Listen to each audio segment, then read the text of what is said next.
Guys, welcome back. Dave Hubbell here with Hubbell Real Estate Group.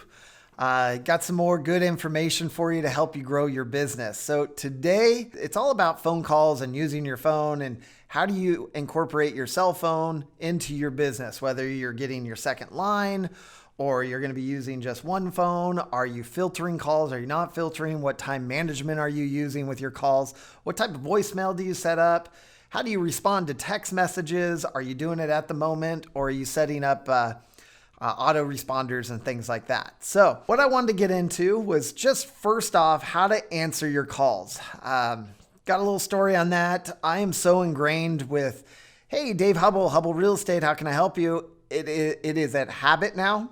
It doesn't matter if my kid's school calls me. That's how I answer my phone. I laugh when I'm making phone calls out to people. I might call somebody on a personal basis and just say, hey, this is Dave Hubbell with Hubbell Real Estate. You got a moment? That is my go-to every single time. Might not have anything to do with real estate. And then I always have to laugh and kind of catch myself and say, oh, sorry about that. It's just habit. I'm a real estate agent. That's just how I answer and make my calls. Usually everybody kind of laughs after a couple seconds and then we move on in the conversation.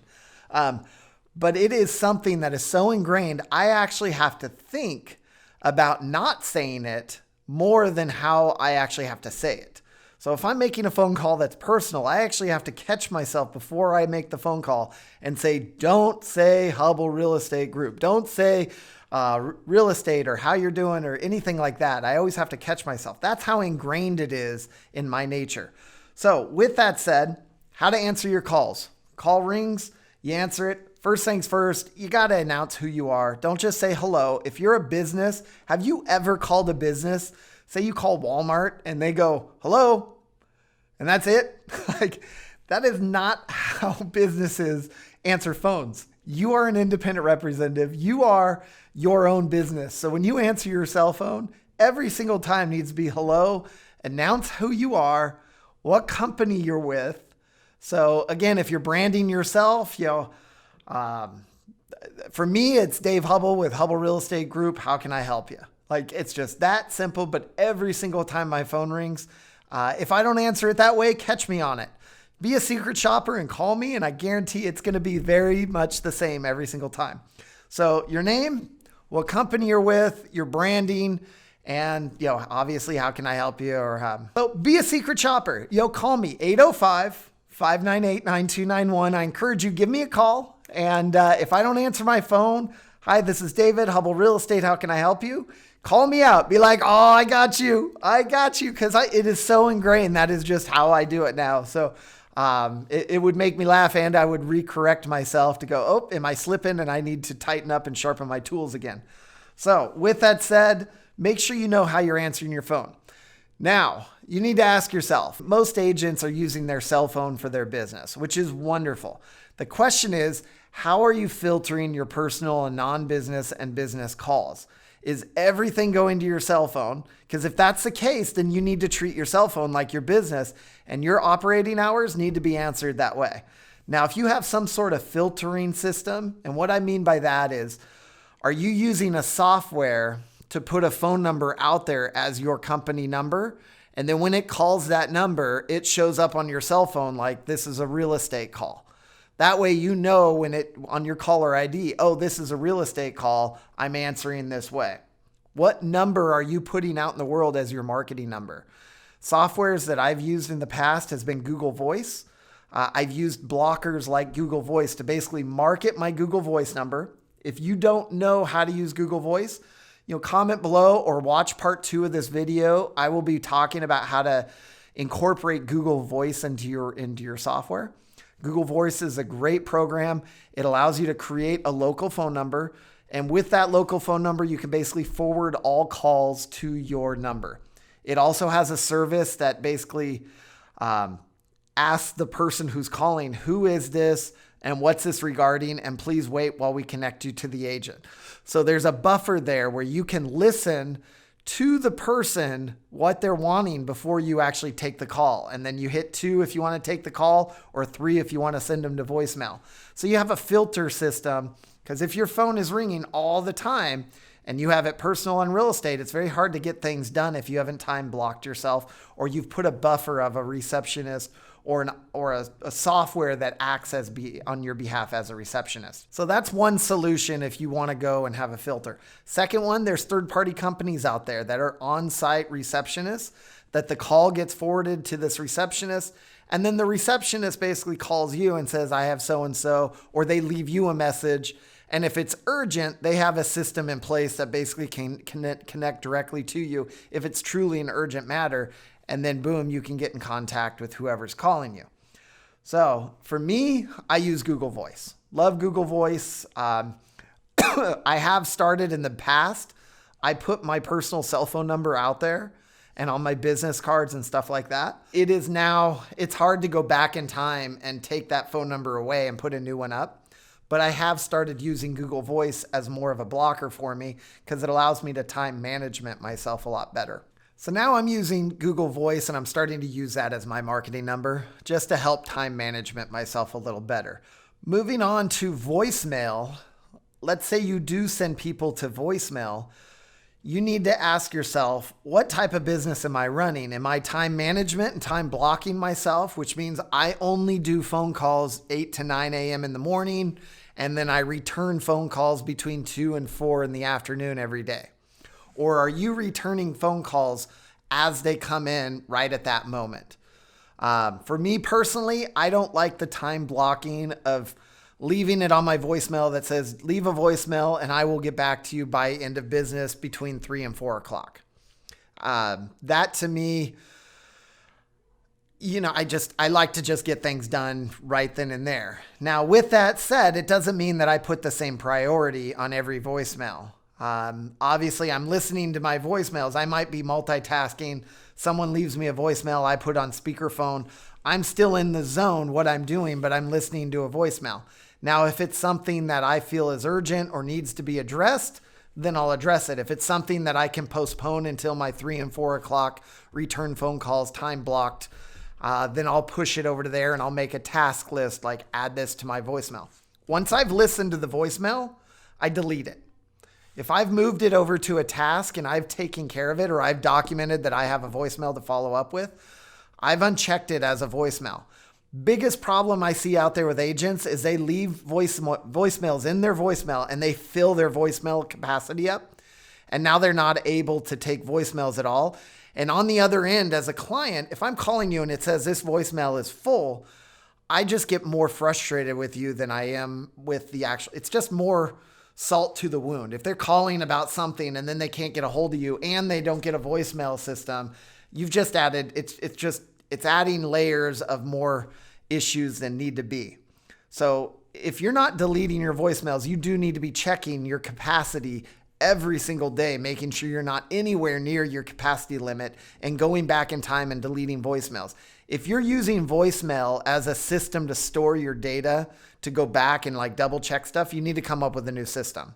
You need to move it to Google Drive. You can take a voicemail and email it to yourself, and it takes that voicemail as an attachment, and now it's in your email, and now your email can be your storage. Your voicemail should not be a storage unit for you. That's how you run into your voicemails now full. So as I listen to voicemails, I move it over to my to-do list for that 3 to 4 o'clock time block, and I delete that voicemail and I move on. If I have a voicemail in there, it means that I either haven't heard it or I haven't followed through with it. Following through is moving it over to the to-do list or making a phone call back right there in that moment. Then if it's an important voicemail that has data or content or intent in a contract, I'll forward that thing over to my email, upload it into my SkySlope. SkySlope is my transaction management. And now I have a log of what that agent had told me regarding what their intent is, whether it's repairs, close dates, anything. It doesn't matter. I just want to, right from the horse's mouth, that is something that if we ever come up with a conflict, it's like, whoa, I'm just relaying the information you're telling me, and I'm going based off of the information you're telling me, and that's why we're where we're at. That way I always have something I can go back on. It's CYA. You're always covering yourself. So moving on to text messages. Now, day and age, agents are responding to text messages. I can tell you, text messages are not a form of communication. they're hard to hold up if you're sitting across at a panel, whether it's an arbitration or sitting in a courtroom. Text messages are very hard to justify as a level of communication. So with text messages, if I'm getting a text message and it has a lot of data in there it has a lot of stuff that we're talking about and we're trying to work through the contract, I'm taking everything I have in a text message and I'm putting it on an email and responding back to the agent. Per the text message that we just spoke about, here's everything that we highlighted in the text message. Do you agree? Is this accurate? Like, let me know if this is accurate from what we talked about. I'm making sure that we're not losing content in text messages, but what I'm really doing is document it in an email, because an email is a form of communication that can be brought as evidence when talking, to the other side and trying to figure out conflict and how to get through it and stuff like that. So with text messages, might have got a little off topic, but do you respond right away or do you put them on a time block as well? For me, I turn the notification off in my text message that says you've read it. I was starting to find that was creating animosity amongst my peers and my other agents when they could see that I read a text message, but yet I did not respond to them. My daughter calls it ghosting. I ghosted them. I didn't respond to them right away. They're probably sitting at their phone and they see the 3 little dots, but nothing ever comes over. That just created stress on their end. And I didn't even realize that I was creating that potential stress for them because they're waiting for a response or an answer. And I might not have a direction for them. I might not have an answer, or it's just not in my best interest to even go down that road with them. So I just don't have a response. So there's a setting in most phones that allow you to turn that off. You can read it, but they don't know, the other side doesn't know that you've actually read the text message. So then it allows you to gather your thoughts and decide how you want to respond. And it's not an instant response. I mean, sometimes you get text messages that they're pulling you for information. They're pulling you for a direction, and you need to talk to your client first. So it might take, your client gets off work and then you can talk to them and figure out how you're going to respond, your official response. So I definitely turn that setting off. Now, as a courtesy, what I have been doing is I created a responder in my text message that says, and this is where I prioritize whether or not I respond immediately or not. The moment I get a text message, quick read, if it's something that is not a priority that I can time block into my 3 to 4 o'clock response time, I will send an auto responder, a quick little responder that says, cannot respond. What does it say exactly? Basically says, I appreciate it. I can't respond. I'll be responding to you before the end of business between the hours of 3 and 4. Like, I have a ton of little auto responders that are set up, and it's just a quick courtesy. And it basically sets the expectation that, hey, I can't talk to you right now, but I can talk to you in 20 minutes. I can talk to you in 2 hours. I'll talk to you. I'll have an answer for you before tomorrow. But you definitely want to set it up where it says auto responder. That way the other party feels like they're not actually physically talking to you. So they don't continue the conversation if you're trying to delay the conversation for a couple hours while you do time blocking and get your thoughts together. So if you respond over that says, hey, I'll talk to you in 2 hours, they may text you back and just keep going with whatever topic they're trying to talk to you about. The goal is to postpone that conversation and set the expectation that, hey, I can't talk to you now, but I can talk to you in a little bit. So I have a ton of those. I have about 5 of those responders that are just generic, but they cover pretty much any response that I need to do, whether it's within an hour, talk to you by end of business, or talk to you tomorrow. That's how I handle my text messages. So I hope that little information was helpful. You do have to sit down and figure out your game plan on how you want to manage your phone calls. If you're taking this business to the next level, which I'm assuming you are if you're watching these type of videos, that means that you want to create a career. You want to have a full-time income, a full-time business. That means that you need to create a system on how you're going to handle your calls. And for me, stepping up and having, getting to the level of having that receptionist is always the best, because now you have someone live right there taking your calls. But if you're not at that level in your business yet, and you soon will be, setting up some sort of filter. Google Voice has been amazing for me. I'm now, the software with a third-party receptionist. I've seen agents use that. It was a very professional system. I thought it was great. Because if you're wanting to know what's going on over here at Hubbell, reach out to me, 805-598-9291. Don't be surprised you won't get a text message or a response back that basically puts you on a time block that says, I'll follow up with you by the end of business. Secret shop me and see how I'm answering my calls. And again, Hubbell Real Estate is always looking for the right type of agents to work in our organization to help expand. So if you think you're that agent, reach out to me. I'd love to talk to you about your business and where we might be able to do business together to help each other. So again, 805-598-9291. Dave Hubbell, Hubbell Real Estate Group. And let's go get an escrow and grow your business. Talk to you guys soon.